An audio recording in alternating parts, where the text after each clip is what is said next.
So I thank you very much for hearing me today. Mr. Chairman, I'm Sheriff Norman, the Sheriff of Jefferson Parish. I couldn't agree more with most of the speakers that talked in general about the issues that we face today. Having served on the Major County Sheriff's Association, 73 sheriffs from major counties across the country, many of which from California, have told me the exact same stories that Bishop Allison's telling you today. The fact that what's really a problem is that the strategic nature of the legalization of marijuana is much stronger and much organized than the strategic nature of how we're going to deal with this issue state by state in this country. Plain and simple. The fact of the matter is, to correct Senator Adley, we have been very proactive in what we're doing. The DAs, the sheriffs, the judges were there for restorative justice. They were the ones that created the drug treatment courts. They are the ones that are moving for mental health advocacy courts. They are the ones that are looking for increased funding in mental health, because the underserved population that Senator Colomb talks about is sitting in our jails day in and day out, and we hear the horror stories of what's going on in their families, what's going on in the issues that they face each and every day. In fact, so much so, my narcotics officers asked me to fund a social detox facility in Jefferson Parish because the closest one in this state was 60 miles away from my parish. And I did. Several hundreds of thousands of dollars and recurring expenses covered by my office as it related to that, because we understand that if we are going to win the war on drugs, we are not going to win it with one Senate bill, one House bill. It is going to beg, and it requires of us a systematic approach from top to bottom as to how we are going to deal with this particular situation. The success rate of rehab right now is 9%. 9%, and that includes folks that have advocates in their family. That includes folks that have financial means to go to the Betty Ford Clinic, to all the clinics across this country, the clubhouses in Arizona, California, San Diego, Connecticut. 9%. 9% success rate. And we're talking about decriminalizing marijuana? What is the juxtaposition as it relates to that? This is absolutely ludicrous. 9% success rate. We don't do enough in any of those categories. Our approach cannot be silo-driven. It has to be system-driven as to how we're going to address these particular issues. I'm proud to say Louisiana's 48th of marijuana use within the last 30 days of 12 to 17-year-olds in this country. Look at this chart hard. You see those red lines? Those are medical marijuana states. They have the highest use of 12 to 17-year-olds. Why? Because we have lessened tolerance. We're willing to accept less. And you know what you get when you do that? You get less. And that's what they got. California's 10. Vermont's number 1. Louisiana's 48th. 48th. And we have medical marijuana bills coming our way as well. Compelling.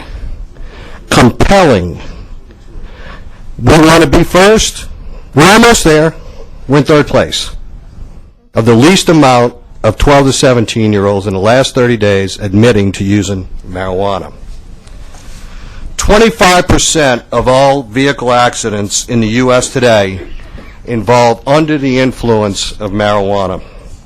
Marijuana usage is the second leading substance for which people receive drug abuse treatment and major cause for visits to emergency rooms today. 144 per 100,000 population. Cocaine's 24, heroin's 21, ecstasy is 13, the 4 highest in that regard. Studies reveal, as the bishop pointed out, that marijuana potency has almost tripled over the past 20 years.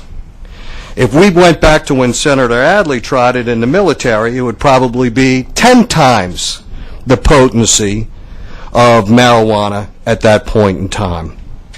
With the cross-pollination and all of the other things that they're doing as it relates to those substances, and by the way, there are 200 different substances in a marijuana plant that we don't even know how to deal with.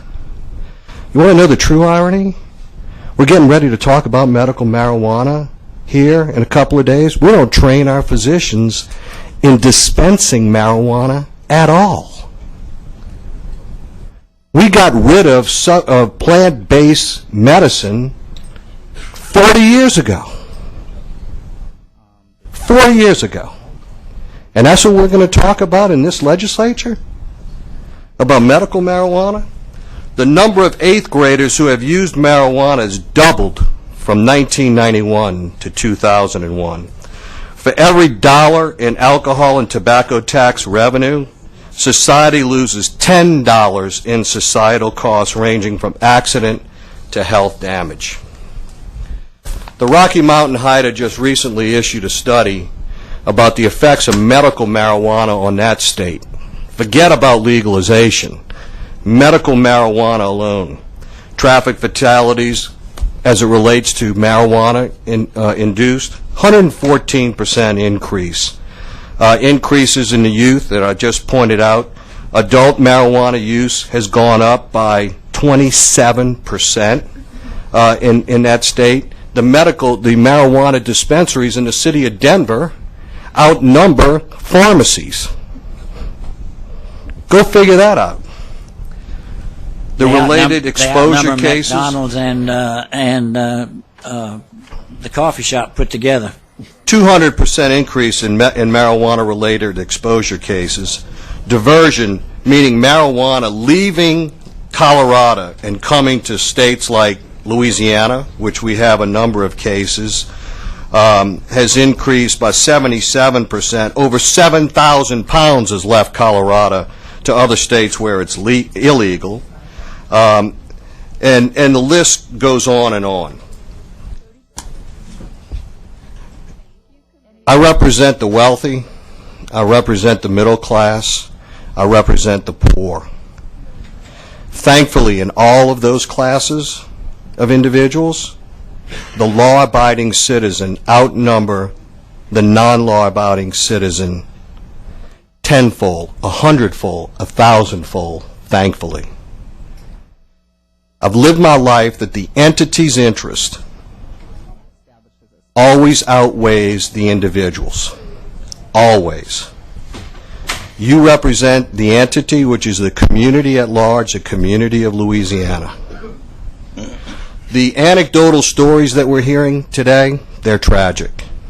Absolutely. But the fact of the matter, that number is so minuscule when it comes to what we are being begged to do as public servants for the mass, for the whole. Not for the little bitty individuals that are out there. Their interest all of a sudden take a front seat to the interest of all of the law-abiding citizens in this state? I find that a little disingenuous. It might just be me, I don't know. I find it odd that we want to accept less, and when we do, I think that's exactly what we'll get.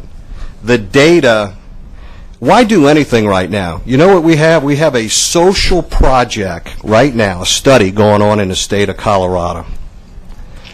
I wouldn't tinker with anything for the next 3 years, and I would come back in 3 years and let's see what it got them. I know what it's getting the sheriff out in Tacoma, who tells me that violence is up on the street since they've legalized marijuana. Organized crime is now involved because they've done such a great job of taxing it. It's now cheaper to buy illicit marijuana than it is to buy legal marijuana. But we don't think about these things. But the fact of the matter is the community impact, the entity's interest, is going to be significantly impaired for the benefit of a few. Thank you very much. Would you identify yourself for the record? I don't I'm think you Sheriff did. Norman, the Sheriff of Jefferson Parish. I knew who you were, but thank you. Incidentally, the governor of Colorado at the governor's conference about 3 weeks ago said the same thing you just said. He said, hold off at least 2 years and let's see what happens in Colorado. Senator Cologne. Thank you.